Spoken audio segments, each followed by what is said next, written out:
Assalamualaikum warahmatullahi wabarakatuh. Hello everyone, my name is Livia Duramawati, and in this video I will discuss about an international journal in the fields of economics from the background, main finding and conclusion. So we can go from the first journal. In the first journal, we have globalization, cycle, capital, and human capital nexus with economic growth evidence from BIMSTAC. This journal article was written by Muhammad Raihan Uddin, Nafis Sadak, and MD Mominur Rahman, who are affiliated with the Bangladesh Institute of Governance and Management in Dhaka, Bangladesh. The study reflects their academic contribution to the fields and was officially published in 2025. So I insert the link in the below so we can go in the background. This journal background is economic growth in developing countries is strongly influenced by infrastructure and technology as well education and skills. The BIMSTAC countries have different economic structures, rich resources, and big potential to join regional and global integration. However, BIMSTC nations still face a big challenge such as a weak infrastructure, unequal quality of education, and gaps in human skills. These problems make it important to study how physical capital and human capital affect economic growth in this region. The research objective of this journal is: 1. To identify the relationship between physical capital and human capital with economic growth in PIM, PIMTAC countries. Number 2 is to analyze the role of the human capital through education, health, and workforce skills in driving economic growth. And number 3, to investigate whether globalization acts as a moderating factor that strengthens or weakens the relationship between physical capital, human capital, and economic growth in BIMTAC countries. In the methodology, this journal is using a comprehensive annual panel data in BIMTAC countries over the period and using economic growth as the dependent variable, physical capital, and human capital as variable independent. Globalization as a modern variable, inflation, foreign direct investment, and global financial as a control variable.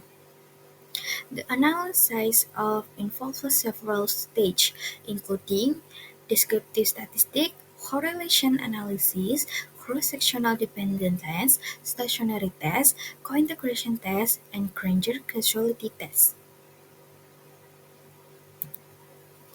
In the main finding, we can find that physical capital and human capital positively influence economic growth.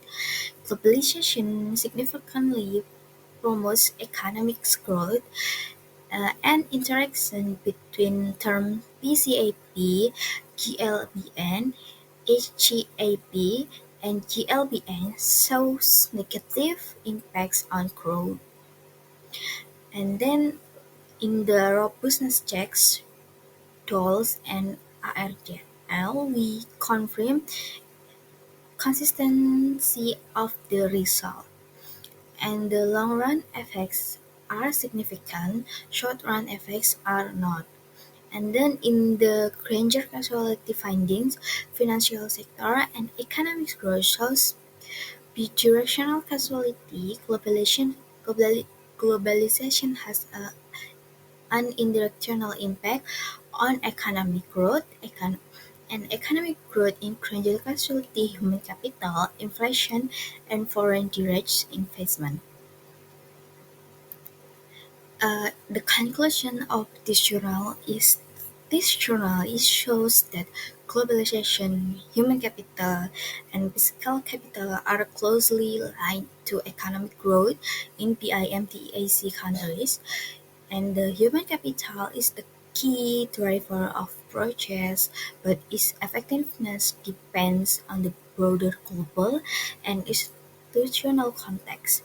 Globalization plays a dual role, boosting growth through trade, innovation, and investment, while also creating pressures that can weaken the impact of domestic capital and labor.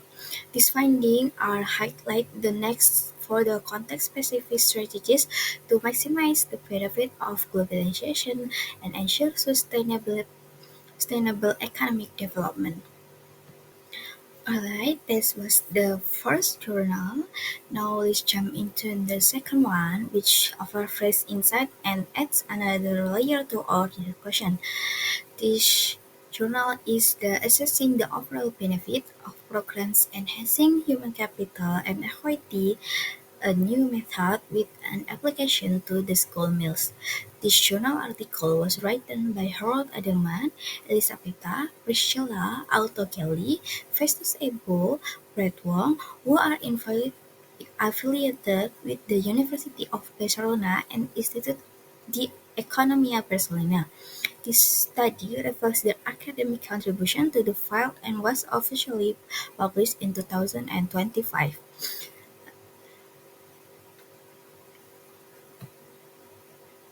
Background of this journal is educational and social programs such as scholarships, school meal, cash transfer, and health investment often generate multidimensional benefit, strengthening human capital, improving nutrition, reducing poverty, and promoting equity. However, it is difficult to assess their overall economic value because the impacts extend beyond a single sector.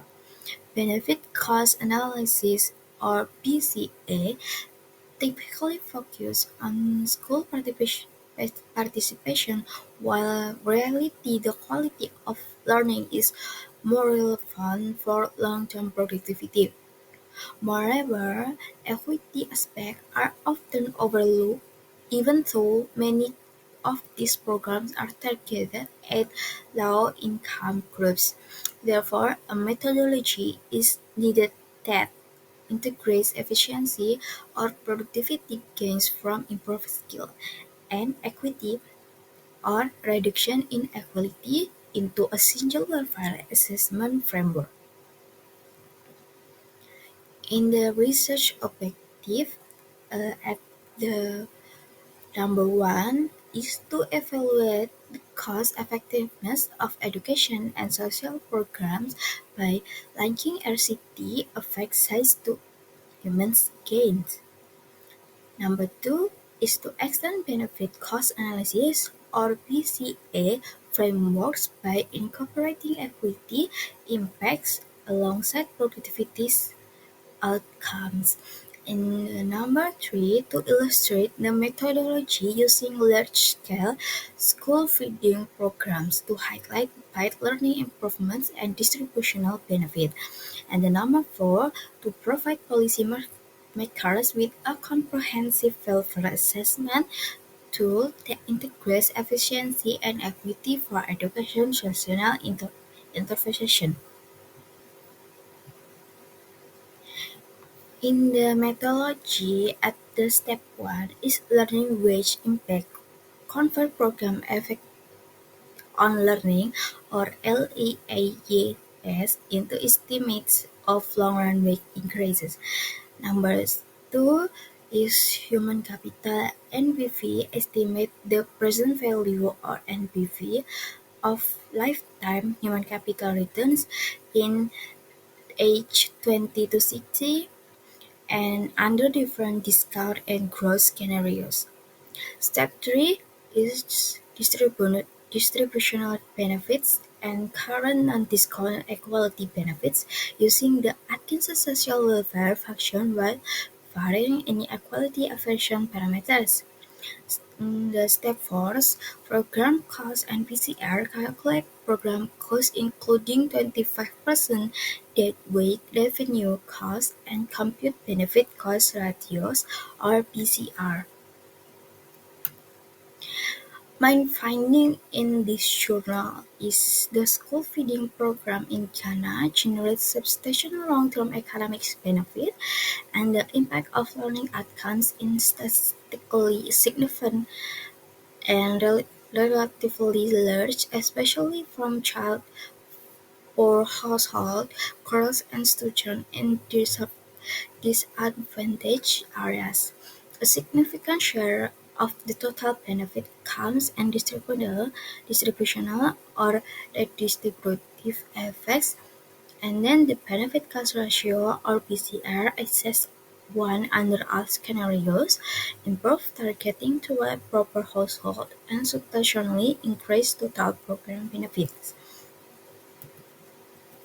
And the conclusion of this journal is this study shows that feeding programs generate significant economic value by simultaneously improving human capitals and promoting equity by combining long-term productivity gains from better learning outcomes with short-term distributional benefits. The analysis demonstrates that such programs are cost-effective and development-enhancing. The findings also emphasize that better targeting towards poor households further increases both efficiency and equity gains, making school feeding programs a sound long-term investment rather than merely a social assistance policy. Thank you. That's all for me. Thank you for watching. Wassalamualaikum warahmatullahi wabarakatuh.